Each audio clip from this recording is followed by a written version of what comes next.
gamasin kaffaltantu ummiif galaana kanatu gargar ba'uu didee sagantichi ammas ittuma jira. Arrammoo guyyaa 15 isa xumuraa waraana bilisummaa Oromoo daaraa Botoroo Boonaa jedhanii socho'aatti jiru. Anaaf simmoo as teenye dhiichisaatti jirra.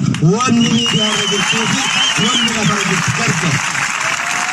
Insan mamnu himfudhannu hindumanna malee gaafa dhumanni immoo dacheen kun ona lafa onaarraa immoo waan barbaadan dalaguu danda'u jechuudha. Hanga uummanni Oromoo dachee kanarra jiru garuu qabsoon bilisummaa Oromoo hin booji'amtu, harka hin laattu, hin jilbeenfattu, ni injifatti.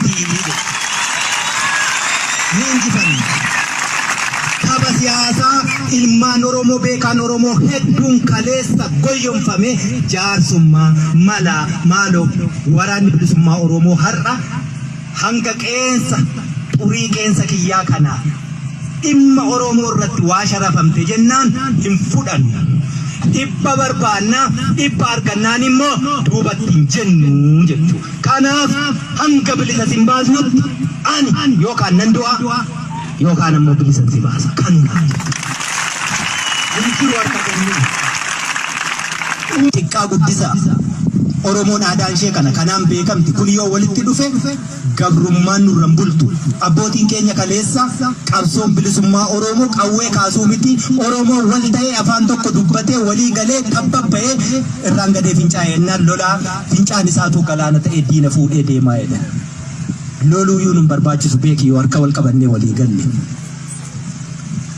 Woboo qabdu har'a. Woboon har'a woboo kaleessaa irraa adda. Leencoo lataa waan inni jedhe beektu. Woboon har'aan kunii boojii amaanatti fakkaataa jedhe. Maalii jennaani eessaa fidee reenjerii amma kanaa uffatee deemaa. Reenjerii wajjin ishee kana uffata kana. Boojii amaa miti woboon har'aa.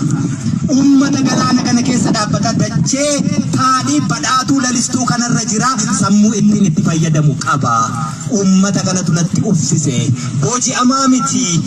Oromootti idaa yookaan gatii tokkoon fuune waraanni bilisummaa Oromoo biyyi kamiyyuu sabni kamiyyuu waan liqeessine waan laanne gaafa bilisa baane idaa tokkoyyuu hin qabnu. Idaa namni nurraa qabu gatii namni nurraa qabu sini uummata Oromoo kan sanammoo wareegama lubbuu sinii kennineetu bilisummaa siniif hin. Kanaachi waraanni bilisummaa Oromoo har'a meeshaa eenyuyyuu hin hidhanne ni qaba ni hidhata.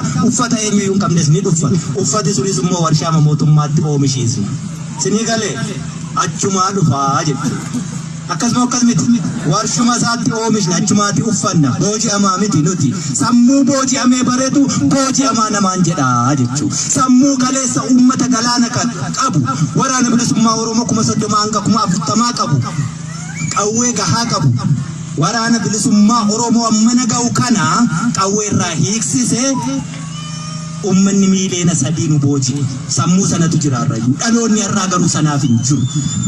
Goleen Oromiyaa hundi waraana bilisummaa Oromooti qaba. Gatiin nurra hin jiru nuti. Waraanni bilisummaa